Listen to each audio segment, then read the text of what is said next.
आइए पहले बात कीजिए, बजट पे चर्चा कीजिए, जो पहले इंपॉर्टेंट है, उसके बाद अदर इश्यू उठाइए। सरकार कहां बच रही है?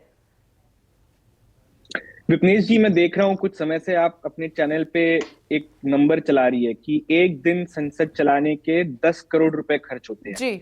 मैं आपको बताना चाहता हूं कि अदानी समूह में देश के पब्लिक सेक्टर बैंक्स, मतलब हमारे और आपके पैसे जिन बैंकों में होते हैं, उन बैंकों ने $10 बिलियन का लोन अदानी समूह की कंपनियों को दिया हुआ है। इसमें मैं एलआईसी और एसबीआई के निवेश को जोड़ नहीं रहा। केवल लोन के तौर पे $10 बिलियन हमारा पैसा अदानी ग्रुप को दिया हुआ है हमारी सरकारी बैंकों ने। तो ये 10 करोड़ एक दिन संसद चलाने का खर्चा और उसके मुकाबले $10 बिलियन का हमारा पैसा जो अदानी ग्रुप को दिया हुआ है, आप ही सोचिए कि इसमें से कौन सा ज्यादा बड़ा फिगर है। और क्या हमारे सांसद जिनको हम चुनकर भेजते हैं, क्या उनकी ये जिम्मेदारी नहीं है कि उस $10 बिलियन की चिंता करें, वो ना कि वो 10 करोड़ रुपए की जो आप कब से चैनल पे दिखा रहे हैं। मैं आपके चैनल के ऊपर टीका नहीं करना चाहता, लेकिन संसद चलाने को कितना पैसा खर्च हो रहा है, इससे ज्यादा महत्वपूर्ण है कि संसद में बैठे हुए लोग किस चीज पे चर्चा कर रहे हैं।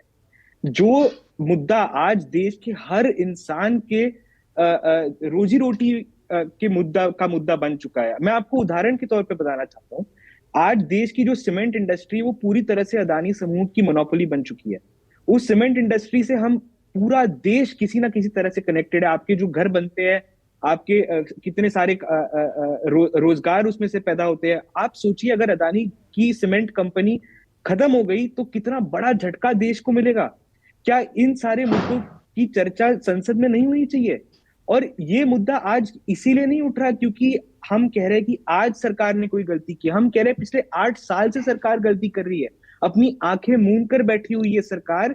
जब अदानी ग्रुप ने अपने शेयर के प्राइसेस को बढ़ाने के लिए पूरे दुनिया के शेल कंपनियों का इस्तेमाल करके उन कंपनियों के शेयर वैल्यू को बढ़ा दिया और उस बढ़े हुए शेयर वैल्यू के मुकाबले सरकारी बैंकों से पैसा लिया। नहीं, वो अक्षय हमारा मराठी जी, ठीक है, हिंडनबर्ग की रिपोर्ट को भी नजरअंदाज नहीं किया जा सकता, लेकिन अगर आप राष्ट्रपति के अभिभाषण का बहिष्कार करेंगे, आप संसद में पहुंचेंगे नहीं, चर्चा का माहौल नहीं बनेगा, तो बात फिर कैसे होगी? कोसते रहिए फिर सरकार को आप। आज मुसीबत ये हो गई है कि सरकार को लगता है कि संसद में केवल जो वो चाहेंगे वही होगा। लेकिन जो हमारा संविधान है, जो हमारे फाउंडिंग फादर्स है, उन्होंने संसद इसलिए नहीं बनाई थी कि सरकार अपनी मनमर्जी चलाए। उन्होंने संसद इसलिए बनाई थी ताकि देश के जनता के जो मुद्दे हैं उसको विपक्ष भी उतने ही जोर शोर से उठा सके जितनी सरकार अपनी बात रखना चाहता है। तो सरकार अपनी बात रखे, बिल्कुल, उसमें कोई दिक्कत नहीं है। लेकिन अगर विपक्ष पूरा एकजुट होकर आज एक ज्वाइंट पार्लियामेंट्री कमेटी की मांग कर रहा है, तो सरकार को उस मांग को मानना पड़ेगा, तभी संसद आगे बढ़ेगी। ठीक है, इस पर मैं जवाब ले लेती हूँ। राजीव, आपके पास आती हूँ। नमस्कार, मैं हूं मानक गुप्ता।